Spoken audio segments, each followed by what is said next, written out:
Hi, I'm JJ. Welcome back. Today I'm going to discuss the weekly wrap up and also talk about a book that I finished at the end of last month but was not able to put it in my monthly wrap up. So I'll start with that one first, and that is The Dead Are Arising, and that is a biography of Malcolm X. Uh, a caveat to that is I did very much enjoy that book, but I loved the autobiography of Malcolm X more. And so I knew a lot of what this book was saying and trying to do, but it was good to have an overall view for his own writing. Obviously, he would have been biased towards what he wanted to include. He, didn't quite remember some of the facts or the dates perfectly, and then obviously he couldn't include his assassination or anything like that. So the biography does a lot more. It gives the overall view, how uh, basically the movement started, how he became a figure in it, and also what led up to his assassination. So Malcolm X had, while he was in prison, which is also fascinating, reading his account of this. He taught himself to read, not just read, but like have a better understanding of reading and stuff by writing and rewriting the dictionary, so that he could have a more extensive vocabulary and a better understanding of things that he read. And so there he also met a mentor who started a version of Islam here in the United States, Black Muslims. But he essentially, it was almost like a cult. Obviously, Malcolm would have never described it as such, but reading both accounts, you can very much see that it was a bastardized version of Islam.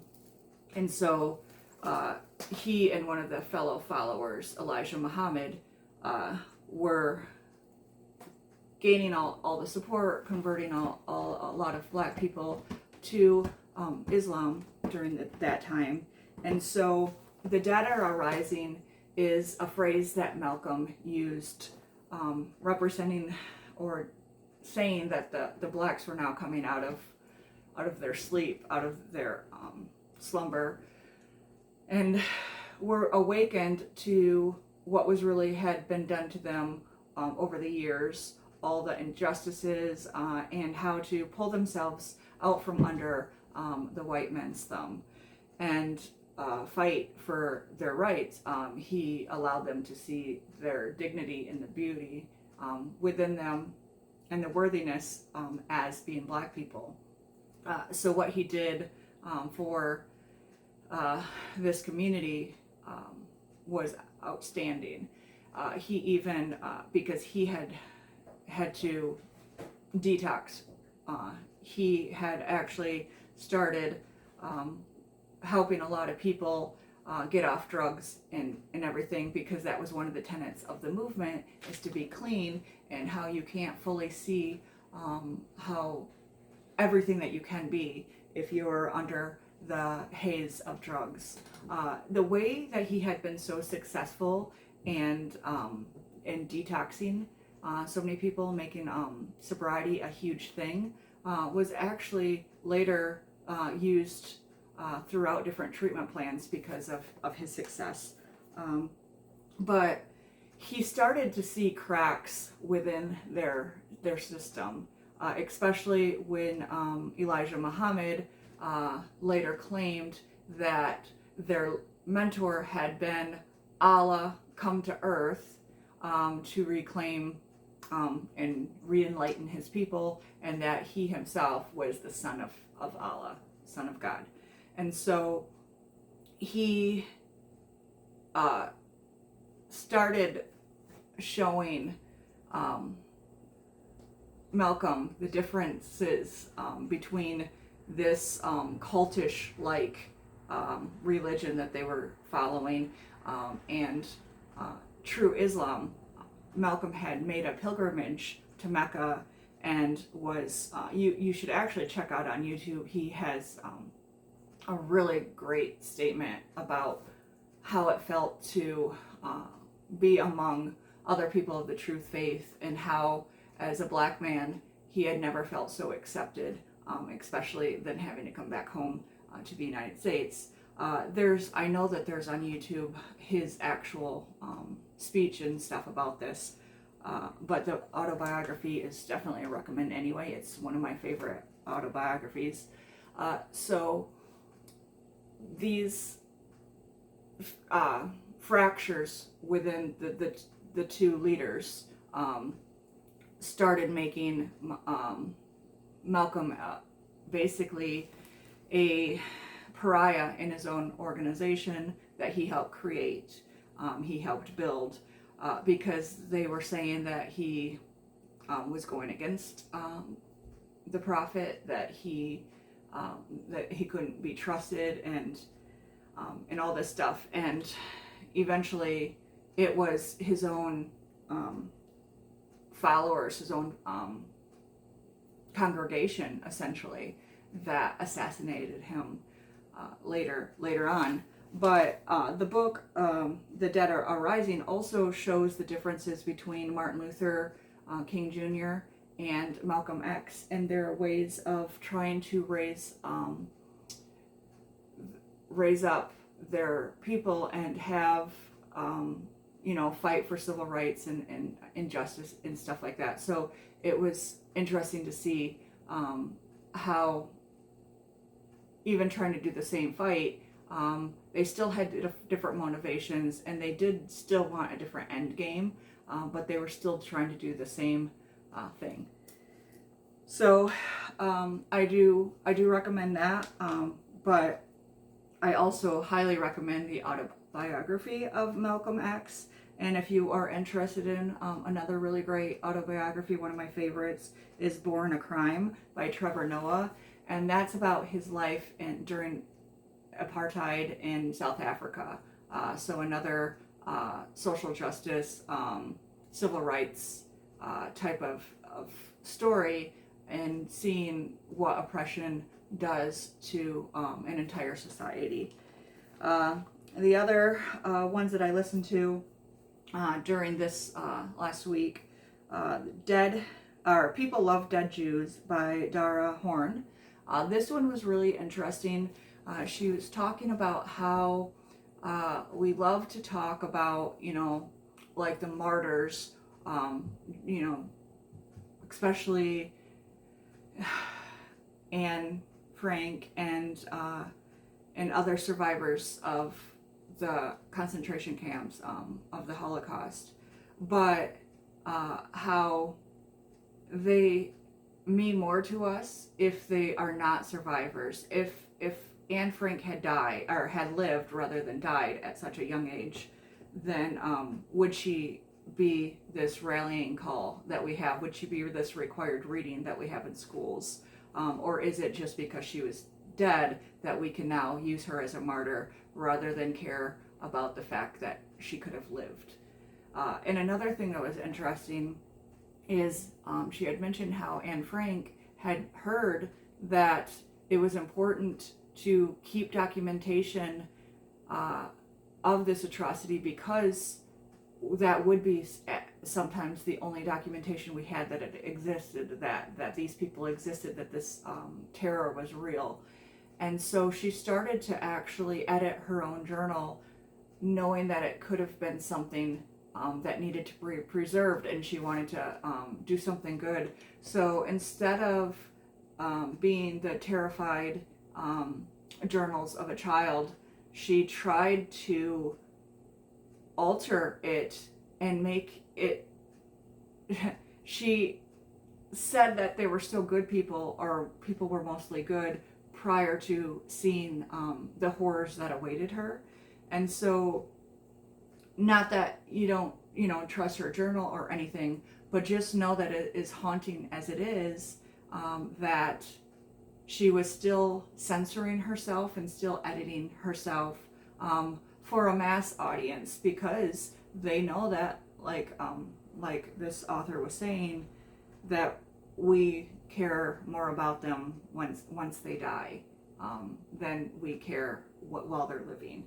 And another really great point that this book was making was it was showing a lot of different atrocities over the years that I had never even heard of, because we all always hear about the Holocaust.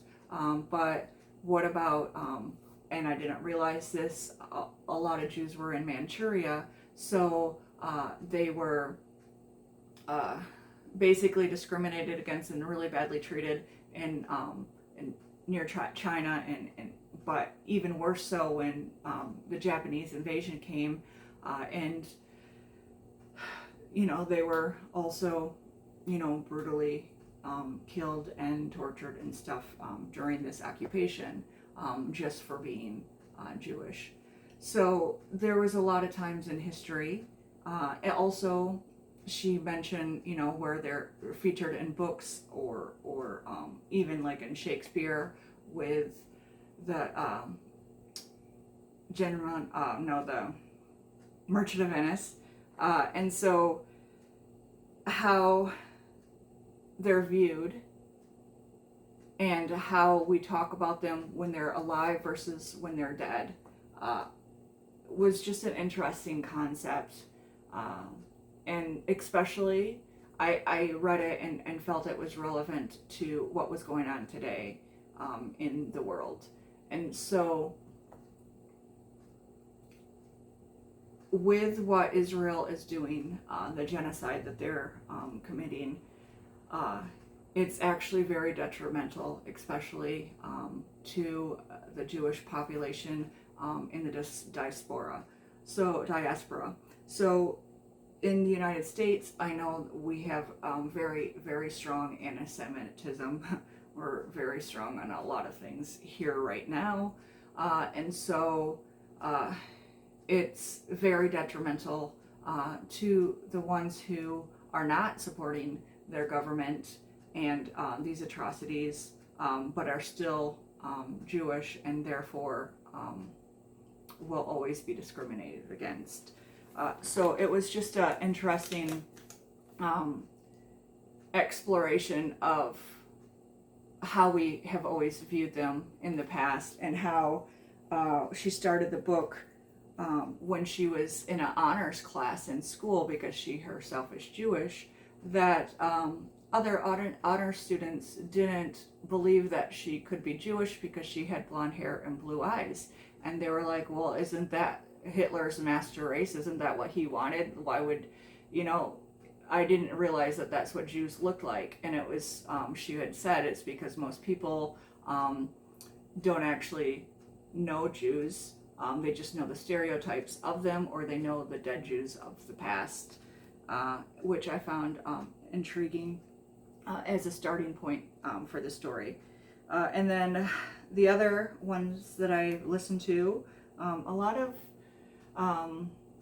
heavy stuff again, not surprising for me, a lot of nonfiction. I'm still trying to get through the books that I had on my TBR that are going to be expiring on Audible, so that's kind of what's making my TBR list for the month, which is, I guess I'm at its whim, but I have to read other things in between just to kind of make up for it. But anyway, the next one was Black Against the Empire by Waldo E. Martin and Joshua Bloom.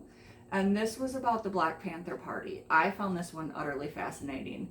As somebody who grew up in the United States, not long after the Black Panther Party fell out of favor, so they only lasted a few years, and I grew up in the 80s, and so we never really talked about the Black Panther. We never even talked about Malcolm X, honestly, even though he grew up in Lansing, Michigan, and I'm from Michigan.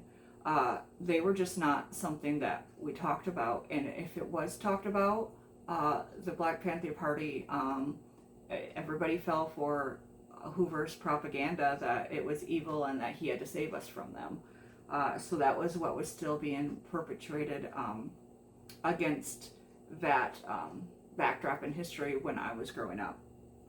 And so it was fascinating to understand some of the ways that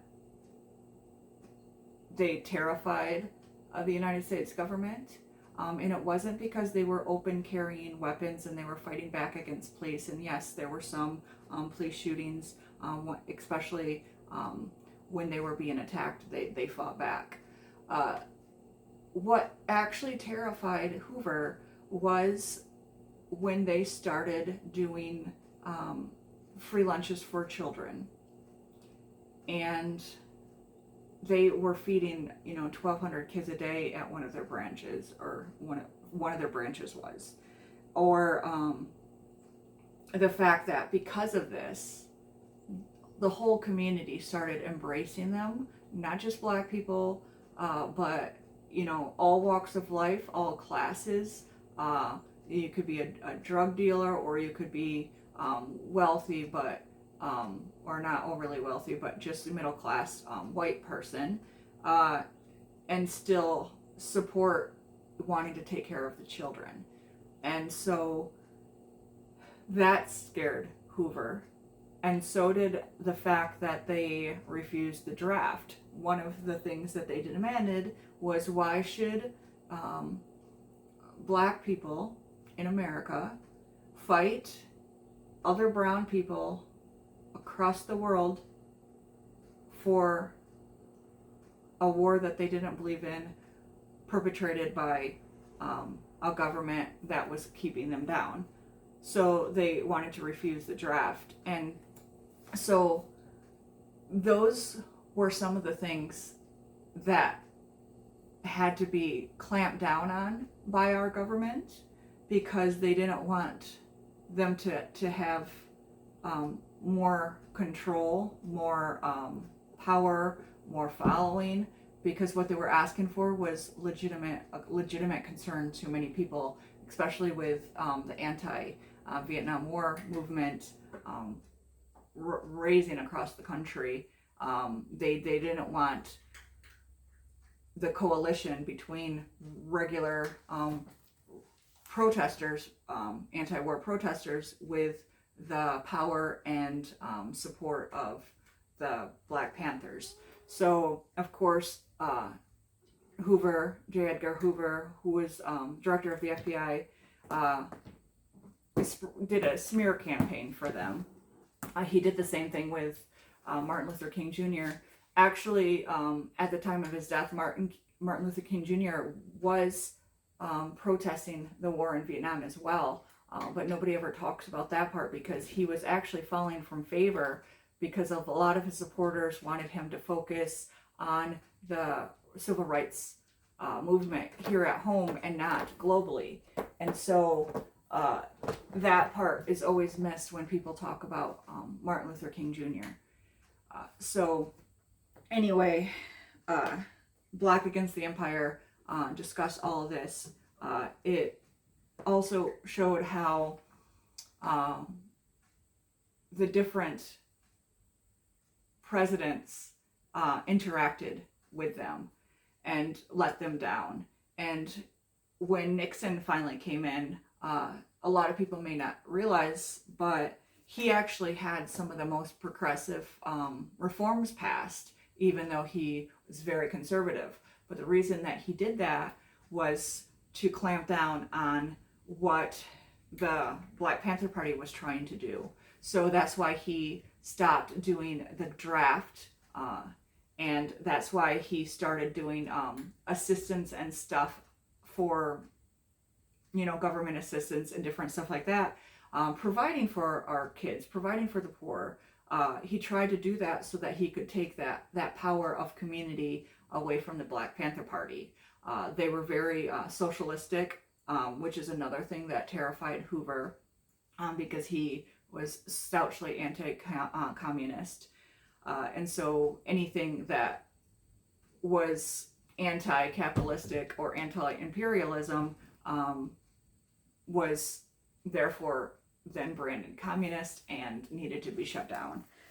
So that, along with The Dead Are Rising, were really great stories to understand, especially even the events of today, in the United States with the fascist regime that we're having. But also, there was a book I had mentioned before called The Burglary, and that was about a bunch of people, just regular civilians, knew that Hoover was doing these illegal surveillance of American citizens.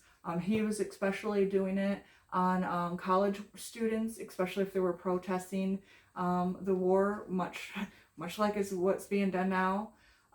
And so they broke into one of the FBI buildings and stole his files and released to the public, eventually, in different newspapers, the basically extent of which he was being corrupt and targeting civilians in the United States with no just cause. And so that is a great companion with these stories as well, just to kind of get the full view. But I did enjoy all of them. And then the other one was Dancing in the Glory of Monsters by Jason Stearns. And that one is about Congo, the Democratic Republic of Congo. And so I had already read and really learned a lot from Cobalt Red, which is about the slavery and horrible stuff going on in the Congo with regards to mining cobalt. How many abuses are done over there in the name of technology and advancement and capitalism. But this book in particular shows the more wide history of the Congo and a lot of the chaos and stuff going on there. It starts with King Leopold of Belgium, and how they colonized the Congo, mined it for resources.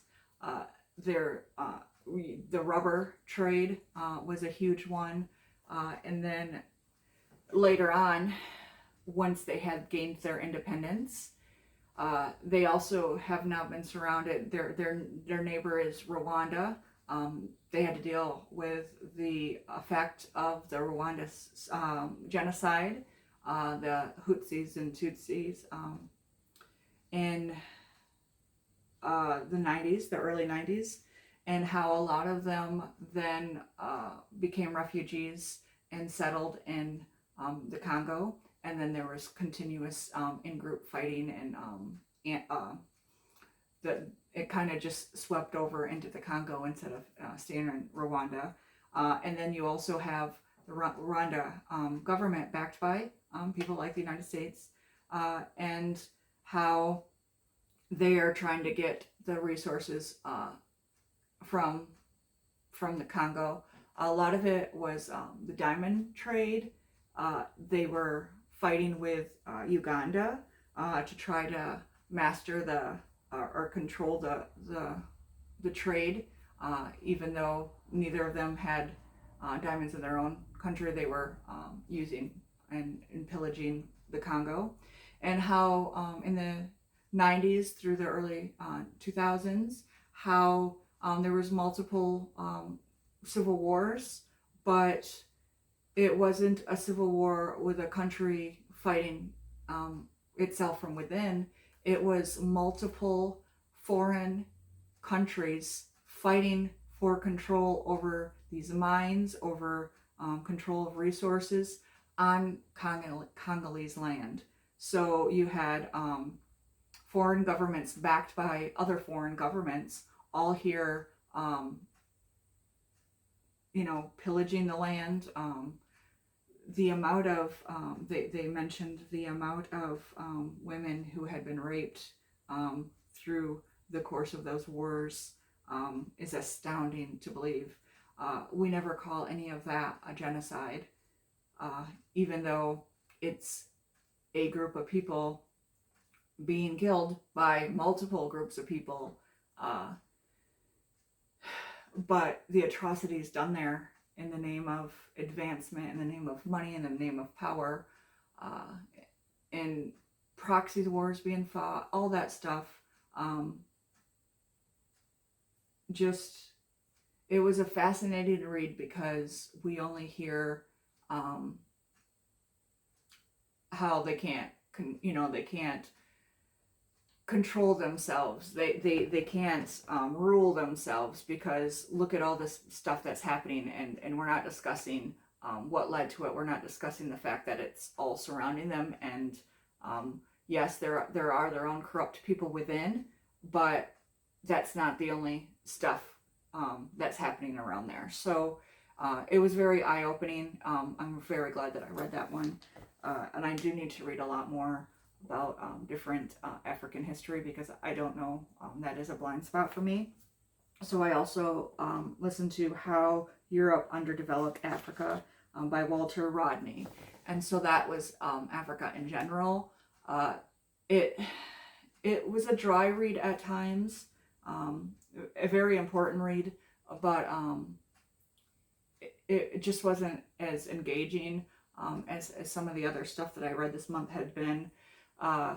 And also a lot of it was repetition, since they started with the trade, the slave trade in general. So I had already known about, England and what they did to the Irish and stuff. That was once again mentioned here. It also mentioned the Haiti, the revolution, the slave revolution in Haiti.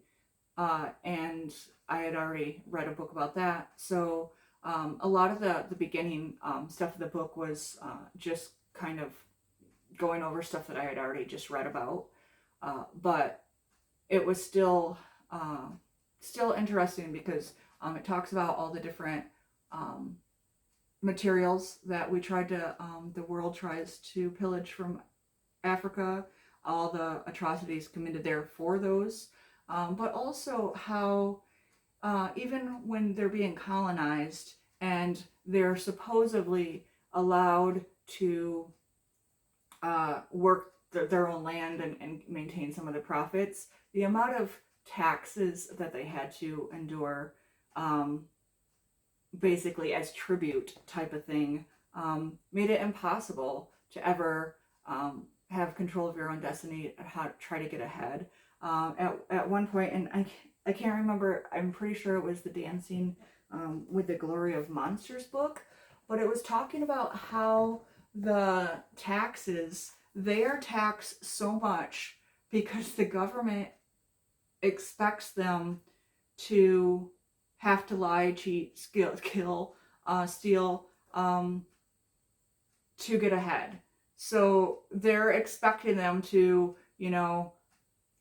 work outside of the lines, take a cut for themselves, do all that stuff, because they would not be able to pay the taxes that they're owed for their work in their own land if they did it legally and as they were supposed to.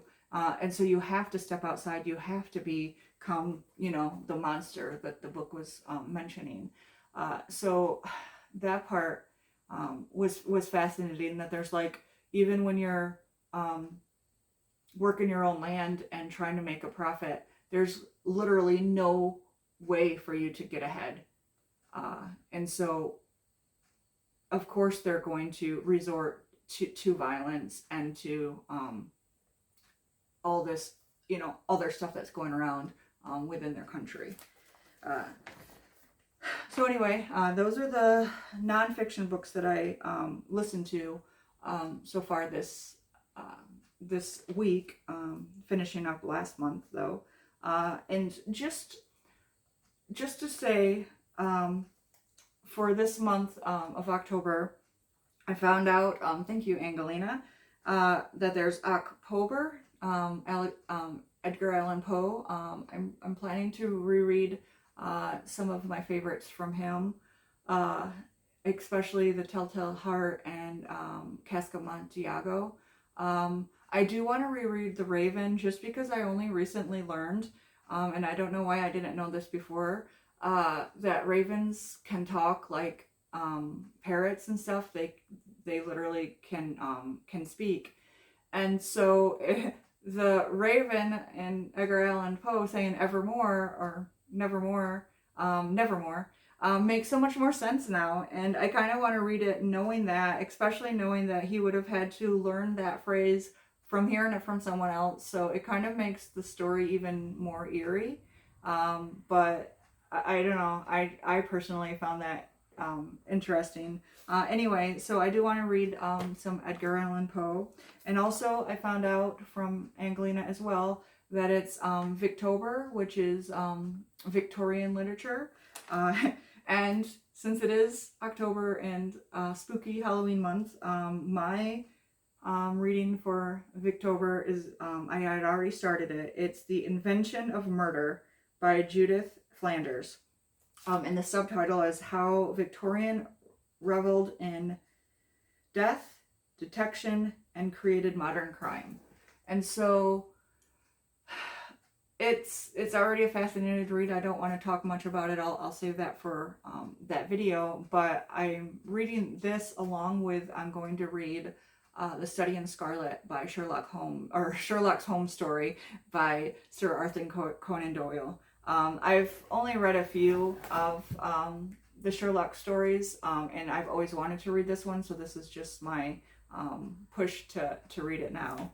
And then I also am almost done. I have just over 100 pages of The Sovereign by C.L. Clarke.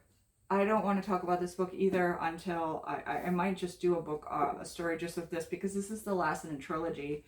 And I almost didn't do my video today just because I didn't want to put it down. I wanted to finish it, but I know that I only have time to film on the weekends, so I had to film today.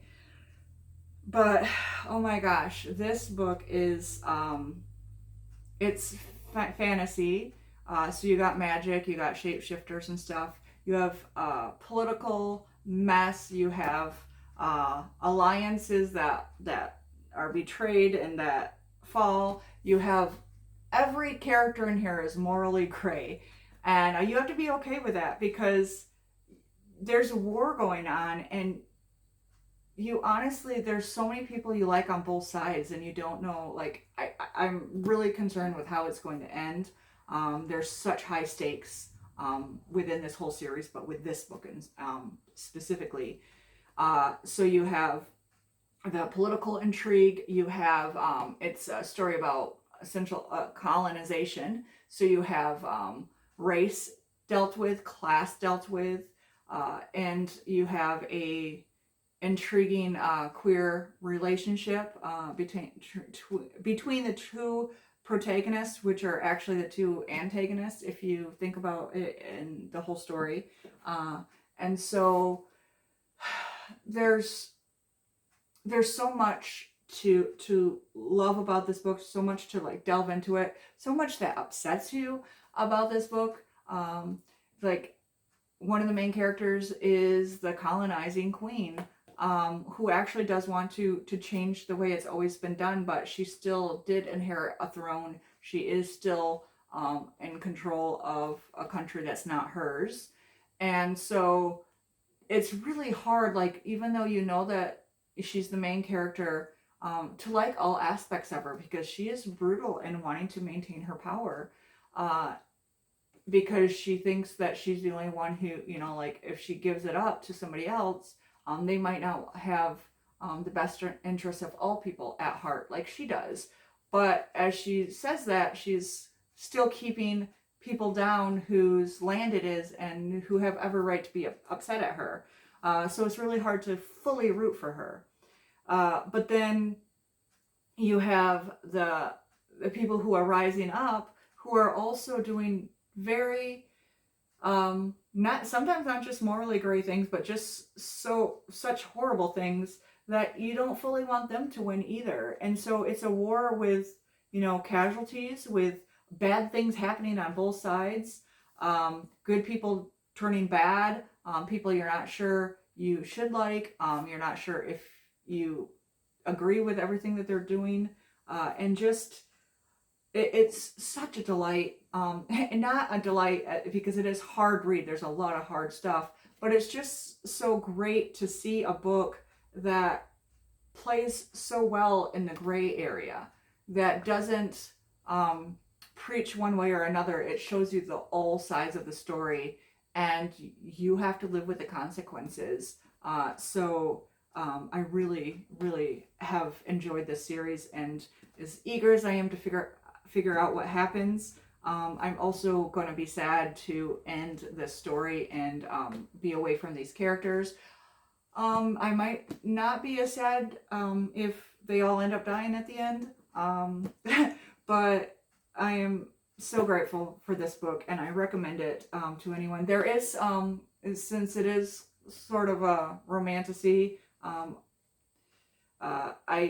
there is some spice in it. I can't remember how much is in the other books, but there is at the beginning of this book, and then, you know, everything goes wrong, and you don't really have time for all that. But at the beginning, there is, for people who just might want to be aware of that. And then I did just get the Buffalo Hunter from the library, so I'll be reading that next. Once again, I need to get something lighter, but I'm at the whim of different things, so I have to read that before I have to return it to the library. It does fit this spooky vibe, but then for something a bit lighter, or I'm hoping that this is lighter, I had every intention of reading Her Majesty's Royal Coven this month, just because historical fiction, witches, but then I found out that there's a prequel to it, actually, Queen Bee, and this actually features Anne Boleyn. She's the one who started this, and in this story she's a witch. That absolutely fascinates me, because that was one of the propagandist things that people said about her, was that she bewitched Henry, and that she was a witch, and therefore, it was fine that she was executed. I am fascinated to find out how they take on her being a witch here, and it's very short, and so I'm hoping that it will be balm to all of the other deeper stuff that I've been reading. And then we'll see if we'll get to the other one at the end of the month, because I also have a lot of other stuff to read, but I wanted to throw this in here, especially when I heard Anne Boleyn. So this is by Juno Dawson, and it's the prequel to Her Majesty's Royal Coven, which I think it's a trilogy itself, with this one being the first one.